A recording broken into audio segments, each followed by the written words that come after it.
Good morning, students. In the continuation of air pollution effects, Unit 3 topic, here I am continuing the air pollution lecture, and I will discuss about the long-term effects.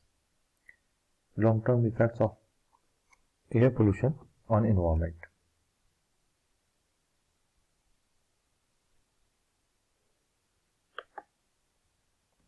The air pollution long-term effects can be divided into 4 different types: ozone depletion, smog, acid rain, and the global warming.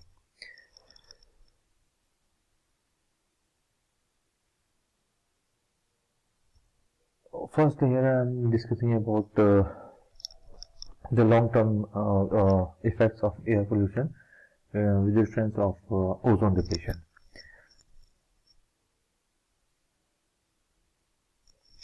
The first long-term effects of air pollution is well known. It is known as ozone depletion.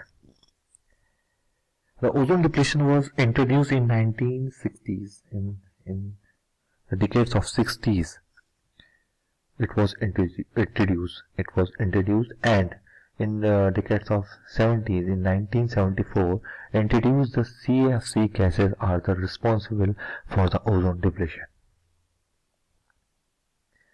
In 1985,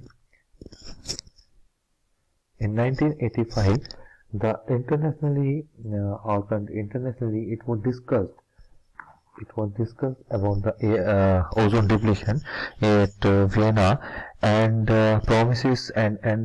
promises with the countries to reduce the ozone depletion or stop the air pollution. To keep this view, to keep this promise, in this conference, in this convention, it was decided that every year the celebrate 16th September it will be celebrated as a ozone day. In this slide, this slide will be helpful to understand the ozone position in the atmosphere and the value of ozone depletion. Before starting of the ozone depletion, first we have to understand the position of this ozone. Actually, atmosphere can be divided in different layers like troposphere, stratosphere, mesosphere, and thermosphere. You can see in the slides. And above the stratosphere, the thick layer, it is mentioned in this slide like dark black color. This one is our ozone layer. Basically, the ozone layer is situated above the stratosphere, and the thickness of this layer is about 300 Dobson unit. Actually, the Dobson unit is a unit of measuring of ozone layer. So this one is the location of ozone layer. In this slide, you can see the ozone layer is this slide picture is indicating like the depletion of this layer. First, we have to understand the value of this ozone layer. What is the value of this ozone layer, or why ozone layer is important? In this slide, you can see here like ozone layer is a shield around the atmosphere or in this earth. So it provides a shield. It protects us the different harmful rays which come from the sun. In this slide, you can see that sun is release different UV radiation. It is known, or it can be divided into their wavelengths like UV radiation A, UV radiation B, and UV radiation C.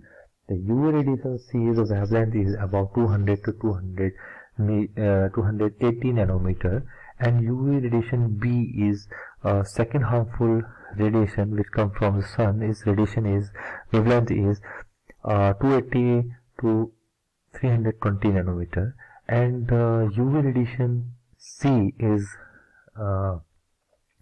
fall on Earth from sun. Their wavelength is 320 to 400 nanometer.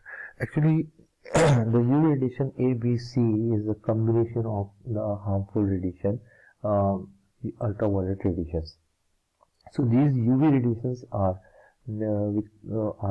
complete UV radiation is harmful for the human being, but especially the nature provide us a unique quality to the ozone.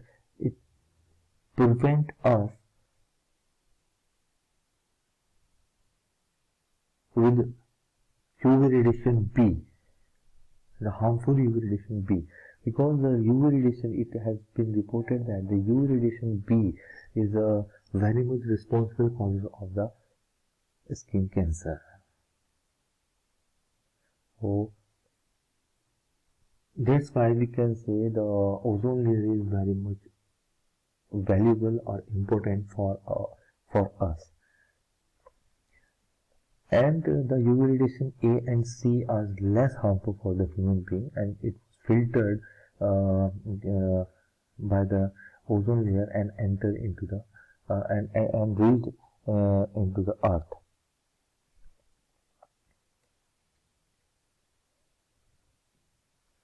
Now we will discuss about what is the ozone depletion. Actually, what is the phenomena of ozone depletion? Basically, the ozone depletion means ozone formation and depletion is a natural phenomena in the above the stratosphere.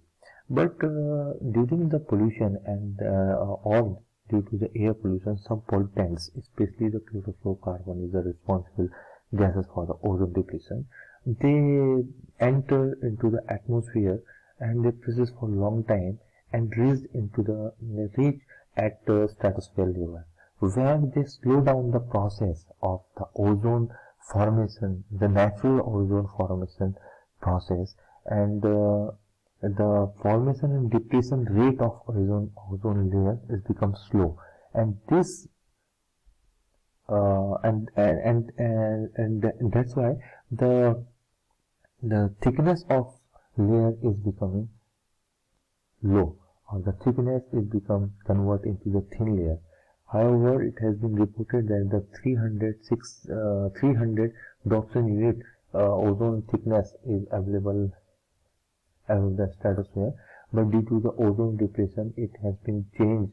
Now it is reported at the 150 Dobson unit. So this one is the basic phenomena behind the ozone depletion. In this slide, you can see like the different chemical reactions. Like first one, you can see here the CFC gases, they enter into the atmosphere in presence of sunlight, and they convert into CFCl2 and the Cl agent, reacting agent. Now again the CF2Cl2 again divide into CF2Cl and the Cl reacting agent. Now the ozone is converted, natural phenomena converted into the oxygen and the one non-descent oxygen.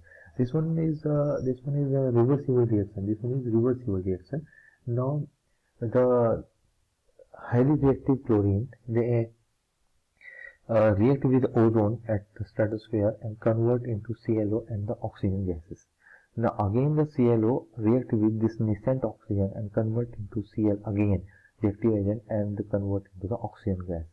And again the nascent oxygen, they react with ozone and convert into the oxygen gas. So the formation of the depletion of ozone into the oxygen and the nascent oxygen, again they are converted into the ozone. This one process they break down. This process break slow and they break down due to the presence of CFC gases, and this one phenomenon known as the ozone depletion. I hope with this picture on this slide you can easily understand the ozone depletion. In continuing of this ozone depletion, in next lecture video we will discuss about their effects and their prevention control methods. Thank you.